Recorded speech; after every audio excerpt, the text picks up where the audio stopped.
तुम्हाला देखील फोरटक्स ब्लाऊजचा पफ असा व्यवस्थित यायला हवा आहे का?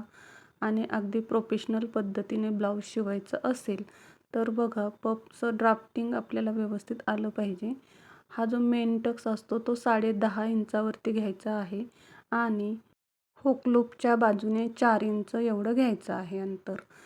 हे आपल्याला खाली सरळ समांतर रेषेत जोडून हा जो मेन टक्स आहे तो 1 इंचाचा घ्यायचा आहे. बघा दोन्ही बाजूने अर्धा-अर्धा इंचावरती मार्किंग करून तो टक्स 1 इंचाचा केला आहे. त्यानंतर फिटिंगच्या बाजूला 2 इंच, गळ्यात कड्या बाजूला 1.5 इंच आणि मुंड्याकडे 2 इंच असं मार्किंग करून घेतलेलं आहे. आता हा जो हुक लूप पट्टीचा टक्स आहे तो देखील 1 इंचाचा आहे. तर याच्या दोन्ही बाजूने अर्धा-अर्धा इंच मार्क करून घेतला. त्यानंतर फिटिंगचा टक्स अर्ध्या इंचाचा आहे आणि आर्महोलमधला टक्स देखील अर्ध्या इंचाचा आहे. आता या टक्सला आपण व्यवस्थित अशी शिलाई करून घेऊयात.